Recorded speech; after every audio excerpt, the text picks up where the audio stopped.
So I'll be presenting the first part. I'm sorry for the difference in the slides because we updated then. I'll be taking you through the first part where we look at identifying different subtypes of dyslexia in a local sample. So the main purpose of our study was to identify subtypes based on differences in their phonological and orthographic processing skills. So let me start with a definition of these skills.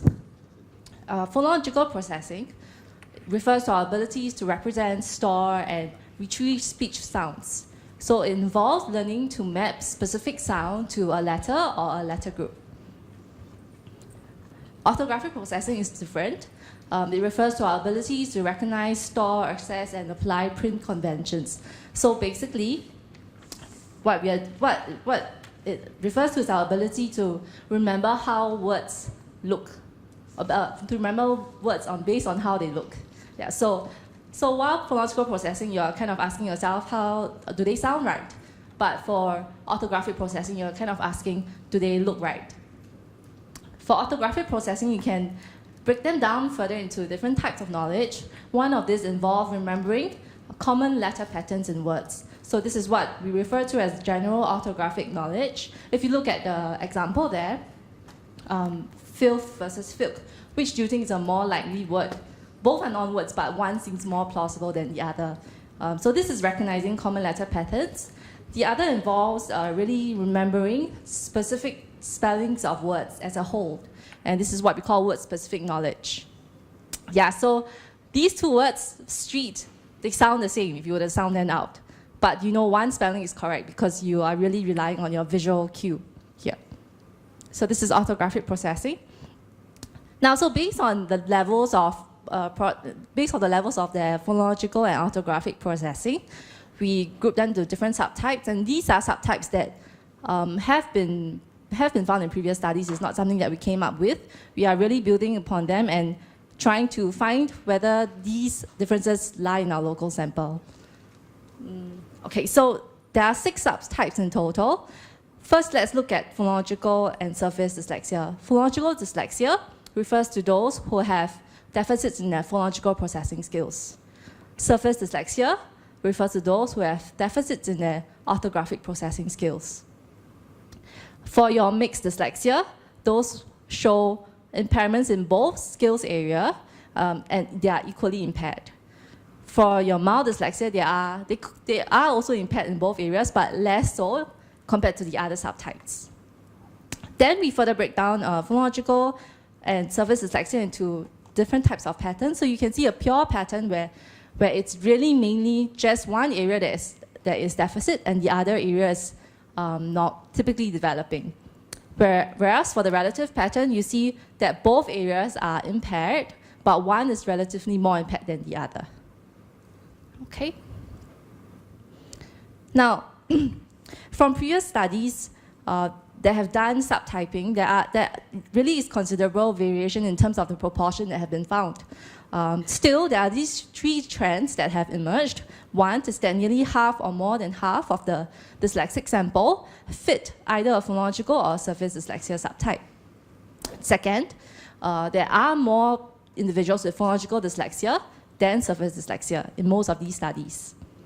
Also third, that relative subtypes of dyslexia are more common than pure subtypes of dyslexia.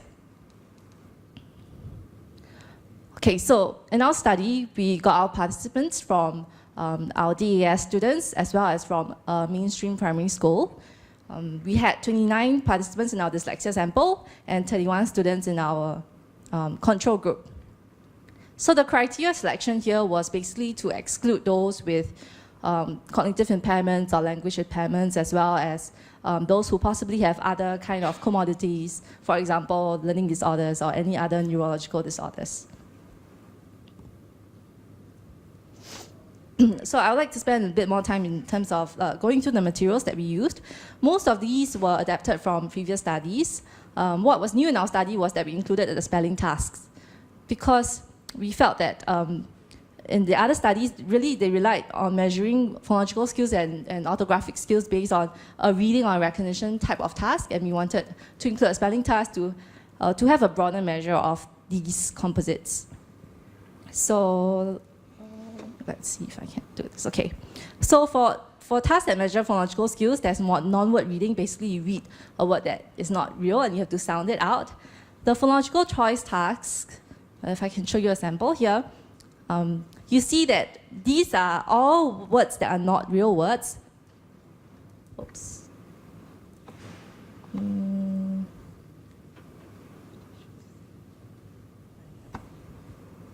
Okay, so for the phonological choice task, you see these are all non-words, and you choose a word that sounds like a real word.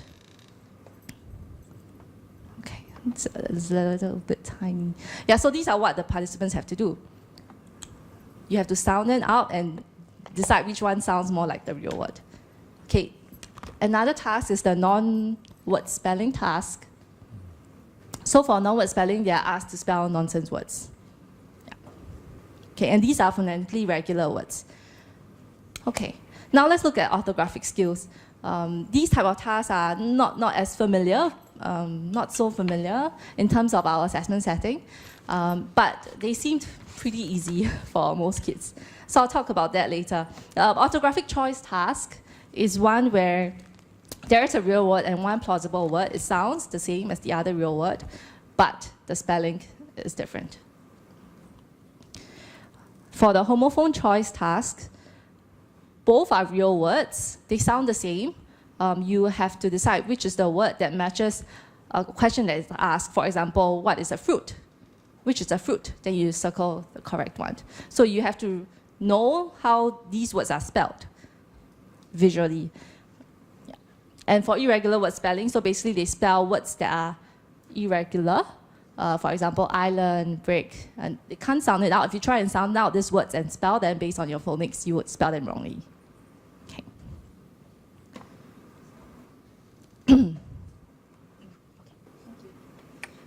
Okay, so with these materials, we collected data. Basically, how we analyze the data is detailed here in the stats. We got the raw score, we converted them to percentage scores, and then we obtained z-scores. We averaged as z-scores in unit scale area, we got your composite scores. And using the controls participants' performance, we regress. We do a regression analysis, and we compute standardized residuals and apply a cutoff. So a cutoff of standardized residuals of less than minus 1.5 was applied to identify participants who showed a deficit in one area. Okay, so those who have deficit in only one area and the other area is within standard deviation, we will identify them as a pure subtype. Those who did not meet criteria for deficit in either area were identified as mild subtype. Okay, then next, we identified relative subtypes of dyslexia. Another series of regressions were conducted, and this time, do it by regressing your phonological composites of your control participants on their orthographic composite, and you apply the same cutoff, and you get your relative phonological dyslexia. So they are performing poorer in terms of their phonological skills compared to their orthographic skills, and your relative surface dyslexia, where they are performing poorer in terms of their orthographic skills compared to their phonological skills. Okay. And our mixed subtype was identified in two ways. First, those who fulfilled both criteria for relative phonological and relative surface dyslexia were identified as mixed subtype. Those who did not fulfill criteria for any of the subtypes were also included as mixed dyslexia subtype. Okay, so our findings is that about half of the dyslexic students in our sample showed a dissociation in their phonological and orthographic processing skills, and this is consistent with previous studies. But what was unexpected was that there are more dyslexic students who show a surface dyslexia profile, meaning that they have deficits in their orthographic skills compared to those who show phonological skills deficit or phonological dyslexia profile.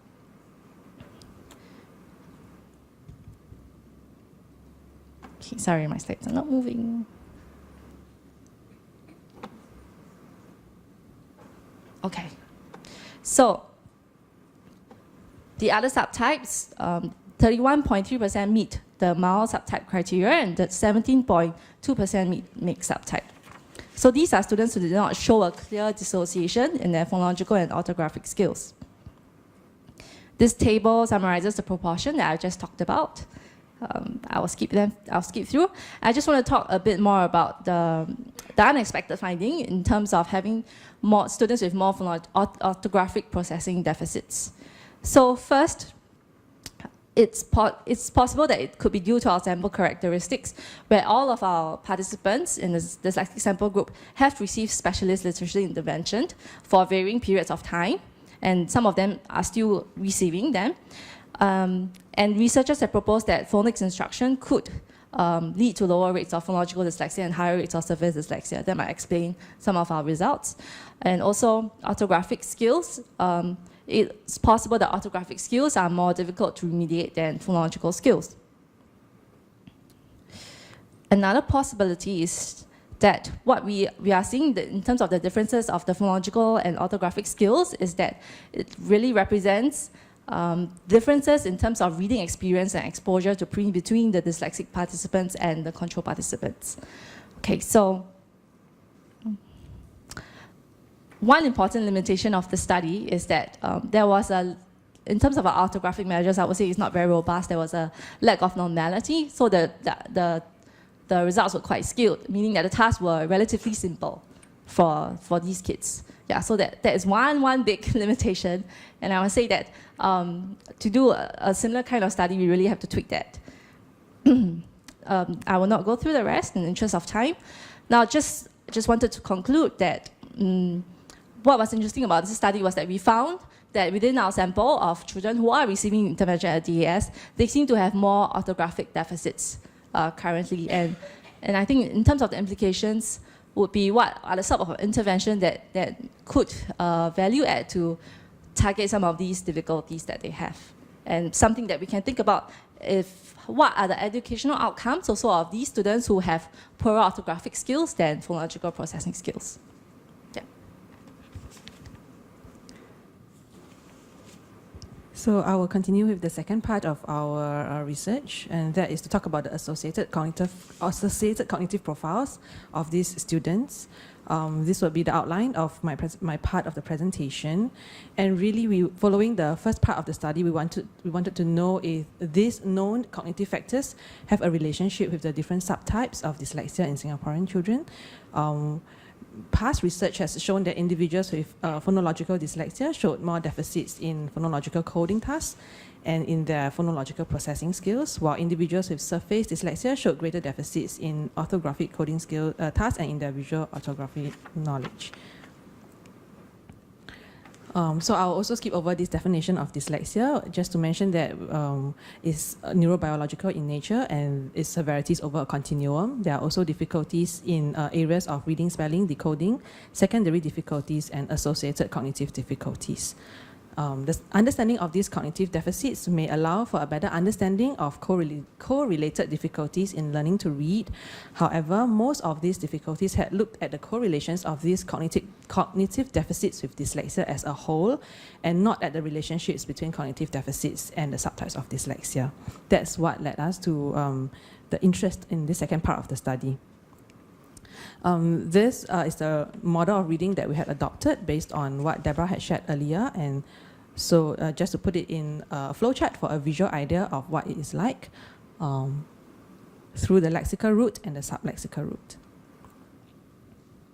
Now, our research question then looked at whether the tasks that measure phonological and orthographic coding skills that Deborah mentioned earlier, whether they will be related to phonological awareness, rapid automatized naming, RAN, verbal short-term memory, STM, or visual skills. Our hypothesis is that the tasks that measure orthographic coding skills will correlate significantly with those that measure RAN as well as visual skills, because RAN skills require one to be able to associate visual information quickly with their associated phonological information, and the ability to process visual information quickly is likely affected by spatial and visual perceptual skills. It is also hypothesized that tasks that measure phonological coding skills will correlate significantly with tasks that measure phonological awareness and verbal short-term memory. because these skills require the knowledge of letter-sound correspondence rules and phonological memory. Additionally, it is hypothesized that tasks that measure phonological coding skills will also correlate significantly with tasks that measure RAND skills. So maybe I will also just run through these portions, cognitive factors that are associated with dyslexia. We looked into PA and how they may be an important element in literacy development. RAND, also a strong predictor for reading ability, particularly reading fluency, and verbal short-term memory, influencing word reading skills, and also the ability to remember and generate a new word, and as well as visual skills. So we had 4 criteria for this portion. They have to have a diagnosis of dyslexia. They are not to be diagnosed with other learning difficulties, and to have at least average IQ. We are looking at a standard deviation away from the mean and at least average verbal ability. We also recruited students from 4 DAS learning centers, and we had 33 students, of which 29 made up the final sample, because one student, in the process of doing the research, we found out that he had Erlen syndrome, which had affected the way he approached the task. And then we had other students who had behavioural issues, which affected their performance on the task. The materials that were used to look into these cognitive deficits were the CTOP2, the DAS2 Recall of Designs subtest, the TVPS, and the Bangor Dyslexia test, of which we only chose 4 items. These were the 4 items that we chose, which is the left-right, the tables, math forward, and BD confusion. According to the math syllabus from MOE, multiplication is taught to primary 2 students and require them to build up skills in 2, 3, 4, 5, and 10 times. And by P3, to learn 6, 7, 8, 9 times tables. They would also likely have learned the months of the year through their circle time in kindergarten, so by the time they're in P2 and P5, they should well know their months. Although in the task that we did, we found that actually a lot of our dyslexic students, they were unable to recite months forward and had difficulties with multiplication tables. This is the summary of tests that we use to measure the different cognitive factors. PA, RAND, short-term memory, and visual skills. For our data analysis, we, as Deborah mentioned, we corrected the PC and OC composite scores for age, general cognitive ability, and receptive vocabulary. And the correlated composites were the corrected composites were correlated with the scores that we obtained from the various tests that we did for this part of the study. The results showed significant correlations in terms of orthographic coding skills correlating with tests measuring visual skills on the TVPS3 and with the BD reversals portion. Phonological coding skills correlated with tests measuring PA and memory on the CTOP2 and tests measuring visual skills on the TVPS3. Both orthographic and phonological coding skills correlated with the reciting of multiplication tables. There were no correlations with RAND and no correlations with visual recall skills. So as a discussion, we find that PA as a cognitive correlate is well supported. However, the difficulty level of the task may affect the findings.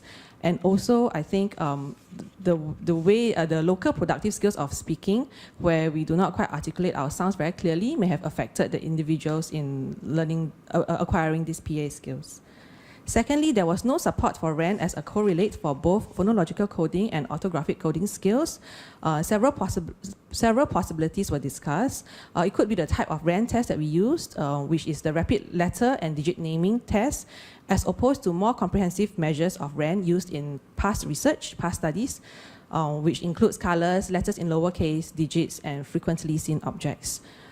It may also be the theoretical influence of CTOP2, and I think this is something that can be further investigated in future studies. Also, it has to do with the association of reading speed and fluency, where we assumed that the RAND task on the CTOP2 could directly influence those. Verbal STM as a cognitive correlate, it correlated positively with phonological coding skills. And the memory of digits supports our review, where the reciting of a string of digits seems to be similar to one's capacity to remember and generate a new word. In terms of visual skills, we found that the encoding and reproduction of visual spatial skills did not correlate with better phonological coding or orthographic coding skills. However, BD reversals did correlate with orthographic coding skills. And the knowledge of multiplication tables correlates with both orthographic and phonological coding skills, as well as on the other Bangor screening tests. Our limitations for this task is that we had a very small sample size, but as a pilot study, I think it gives rise to further discussion. There's a broader definition of dyslexia that might be needed. And in the derivation of the data in the first part of the study, our control sample, we could only get boys, and so it is very much skewed. I think in order to further discuss this and to further investigate this, we need to get a better control sample. But in light of our limited time and the ideal of this study, we were not able to get them. The measurements of RAN and verbal STM were also limited. And so for future studies, this will set the stage. And I think this pilot study can give rise to more discussion and further studies in this area of subtypes and cognitive profiles of dyslexia. Thank you.